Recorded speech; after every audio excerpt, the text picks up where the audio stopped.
Hi there, I'm Mike Creavey for Homeschool Connections, back with you again for another one of these wonderful teacher meet and greets. And so with me today is Homeschool Connections instructor Cosette Rijke. How you doing, Cosette? I'm doing well, thanks. How are you? Doing well. This is a great part of my agenda here, being able to chat with our wonderful Homeschool Connections instructors, and it's always a pleasure. So I just want to, as always, ask our guests to tell us a little bit about yourself, and especially what kind of brought you to Homeschool Connections. Yeah, so I found out about Homeschool Connections through a coworker of mine. I've been teaching for about 3 years. Okay. And I've been teaching subjects like Latin and medieval studies and history for those 3 years. And so a coworker recommended I check out Homeschool Connections, and it seemed like a great fit. So here I am. That's awesome. Yeah. And so, have you, is there anything in particular that you found, or continue to find maybe challenging? I've been asking this more and more, like a challenge and an opportunity, kind of both sides of the coin, maybe with the teaching in this format, something you really get excited about? Teaching online. Yeah. Yeah. Yeah, I mean, I think it allows for hopefully it allows for a certain relaxed atmosphere between the students and the parents and the teachers that facilitates hopefully a very strong interpersonal exchange in Hmm. a way that perhaps a brick and mortar building would not. A brick and mortar building could lend itself more to transactional type relationships. And so I'm looking forward to having, like I said, a more familial type of work environment and being a lot more involved with the parents. It's really great to see how invested the parents are in Homeschool Connections Yeah. as compared to, public schools or anything like that. Sure. Well, why don't you tell us a little bit about, kind of what happens in that classroom setting for you, or the things that you particularly maybe enjoy as far as the teaching approach you tend to favor, anything like that? Yeah, so I am a long time lover of classical education and the liberal arts education. And so it's something I'm very familiar with and that I love deeply. And so I try as much as I'm able to bring that in to any class. So Socratic type methods, Hmm. and even in Latin. So that's what I'll be teaching for Homeschool Connections this year is intermediate and beginning grade school Latin. And so I try to facilitate that sense of wonder in the classroom as much as you can. And we use Lingua Latina in this Okay. curriculum, which is a unique textbook insofar as it's aimed at this sort of full immersion approach, even to an ancient tongue. And so that's very cool and exciting. So yeah. Sure. Well, so was there something in particular about Latin that really kind of caught your attention and interest and passion at an early age, or how did that become such a interest for you? That's a good question. I have taken Latin since I was in seventh grade myself. My parents Okay. had me in classical schools, and I studied history in college and then medieval studies in college. And you need Latin for those things for sure. Sure.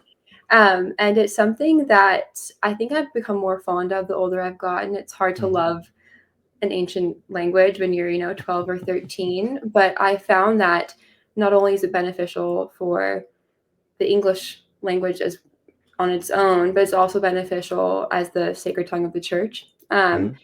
As well as, you study something for its own sake. And so it's beautiful and it's good to study Latin on its own. And I found that in my own studies of the language. And I've taught Latin now for about 2 years using this same Hmm. textbook. And that this textbook itself is very fun. It's centered around a Roman family and it follows Oh, their neat. journeys, their highs and their lows. And so the students tend to, I think, find a kinship with the story aspect of this more than, a straight grammar book that just has grammar Yeah. practices and exercises. Well, I imagine that contextualizes it, a Absolutely. little bit. Yeah. Yeah. Helps them to find some kind of joy in it, I suppose. Sure. Yeah, and that's it's such a fascinating reality that language. I mean, it's like you said too. And strictly speaking, language isn't just transactional or quick, like one-to-one translation. Anyone who's ever studied any language knows it's very difficult, right, to Right. translate something beyond just the surface level, right? And that it's Right. and to carry that through. You see that in humor even, like Yeah, translating a yes. joke is like almost impossible. So what do you do? I'm just putting you on the spot here with this. I'm just Mhm, curious. And it might be different based on age range, that sort of thing. But I like mhm. to ask the language teachers lately.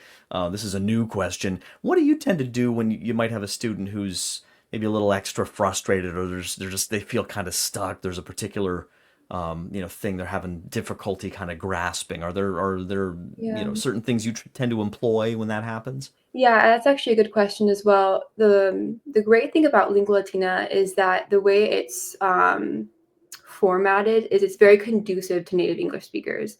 And so I haven't found a lot of struggle, especially in the beginning stages of Lingua Latina, Hmm. with students who have really firm roadblocks at the beginning. Okay. Um, it just lends itself so well to our natural grammar, as well as our vocabulary. It's very intuitive. And especially in these beginning levels, we're focusing on mastering basic speaking and reading skills, not so much translating St. Aquinas or, Hmm. the Vulgate or something like that. When we do have students who are having um, a particular struggle in a language or with an aspect of learning a language, um, the nice thing I suppose about learning an ancient tongue like Latin is that a large part of the language is memorization of vocabulary or rules, and so that's a nice fallback for students where it's not a skill that they naturally have to be good at to succeed. It's something that with time and dedication through quite honestly, the power of memorization can really elevate your Hmm. understanding of the language and ability to feel comfortable in that language.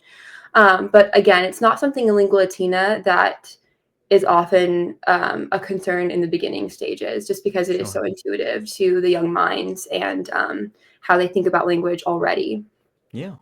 And what age range again? You said is this you're This looking is at primarily here with this course? it's grade school beginning Latin and then grade school intermediate Latin. Oh, okay, okay, Mhm. wonderful. Yeah.